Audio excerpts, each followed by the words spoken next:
Aujourd'hui, nous accueillons sous les pavés le design, espace public et designer avec un triple objectif. Le premier objectif, c'est de démontrer la pertinence de l'intervention des designers en amont des aménagements d'espaces urbains. Le deuxième objectif, c'est d'inciter les petites et moyennes entreprises à faire davantage appel au design pour stimuler leur capacité d'innovation. Et enfin, troisième objectif, c'est de sensibiliser les élus, les collectivités territoriales et les gestionnaires d'espaces publics urbains à ouvrir leur réflexion aux designers. Nous avons donc fait appel au trésor d'inventivité et de créativité des designers pour concevoir l'espace public de demain. Alors cette exposition va présenter une trentaine de cas, un peu plus de 30, venant du monde entier. La moitié viennent de France, la moitié viennent du reste du monde.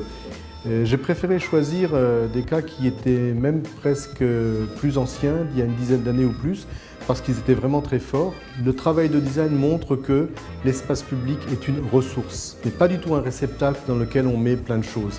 C'est une ressource précieuse qu'il faut préserver, qu'il faut développer, qu'il faut exploiter évidemment. Pour cela, les designers peuvent vraiment aider à trouver des façons innovantes de valoriser cet espace public. L'exposition, elle est pensée comme une série de micro-espaces publics. 8 installations en fait, qui sont disposées dans l'espace scénique. On plonge le visiteur dans un espace public assez déstructuré, un peu incongru. On a essayé de récupérer des codes de la rue avec un ton assez militant et engagé. On va retrouver un 4x3 qui d'habitude présente des publicités. On va retrouver un morceau de mur en parpaing qui n'a plus du tout d'identité. L'intérêt, c'était de mettre le public au cœur de l'exposition aussi, et du coup qu'il y ait une interaction la plus directe possible entre les visiteurs qui deviennent acteurs du dispositif en consultant par exemple un journal sur lequel on a mis tout le contenu. C'est-à-dire que les gens, en consultant le journal, vont avoir des espaces sur lesquels ils vont pouvoir se poser. Il y a un parvis sur lequel ils vont pouvoir aussi consulter des vidéos.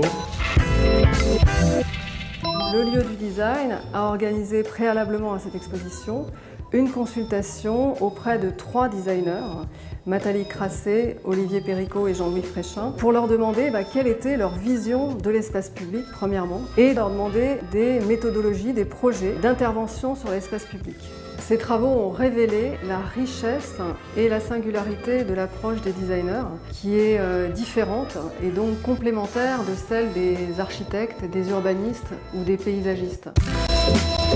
L'espace public est restreint, mais il est réclamé par tous. Et donc il faut savoir le partager selon les moments, selon les époques, selon naturellement les activités aussi. Donc il faut savoir occuper cet espace public, le désigner. Quand on le fait, ça donne à la ville une forme de singularité, d'identité d'ailleurs. L'espace domestique est un espace très fermé, très intime par rapport au 19e siècle ou avant. Et donc l'espace public, c'est quand même l'endroit où on fait société et où on apprend à faire ensemble. En ce sens, il me semble que c'est un enjeu du design, de concevoir à la fois les systèmes de vie et tous les éléments qui participent à cette relation dans l'espace. Mon expérience de l'espace public, il a été sur 2 projets. Il y a eu le Vélib d'un côté et puis les Saint-Nisette de l'autre. Et l'idée, c'est de réussir à trouver un équilibre entre l'espace public, donc c'est-à-dire l'espace c'est un vide, essayer de donner de l'espace, en même temps d'y apporter des fonctions, des aides. Donc on vient encombrer l'espace avec des objets et en même temps on veut que cet espace fonctionne bien. C'est pas évident de trouver, on va dire, une place qui va être la place la plus juste possible. Ce projet en fait nous a été commandité par la mairie du 13e arrondissement. Le sujet c'était de faire un hôtel à insectes pour le parc des Grands Moulins. Un hôtel à insectes, en fait, c'est un support de vie, de biodiversité pour les insectes, qui fasse travailler l'imaginaire en fait, des passants, qui suscite l'envie de s'intéresser à l'objet. Le parc est entouré de grands immeubles très modernes, en éco, construction autour aussi. Donc il y a la ville des insectes, la ville des hommes, et tout ça dialogue. C'est aussi une mise en abîme de la biodiversité, de la vie des animaux en fait, dans la ville. Je pense que le design il a cette capacité de simplification du message. Dans la ville, on est souvent et constamment en fait, agressé par beaucoup de signalétiques, de messages, d'intentions, de cadrer. Enfin, c'est une complexité qui est extrêmement difficile à gérer. Et je pense que la présence du designer dans des équipes chargées de gérer tous ces cycles et ces flux est essentielle, à mon avis. Le design, justement, il doit aider d'une part à l'identification des objets, à donner une touche de poésie aussi dans la ville, que ce ne soit pas simplement une collection d'objets utilitaires. Et puis, il doit aider aussi à résoudre la difficulté qui naît de la multiplicité de ces objets. Comment faire simple? Je trouve très intéressant de se retrouver vraiment au sein d'un lieu avec une scénographie qui évoque la ville, le travaux, les changements, la signalétique.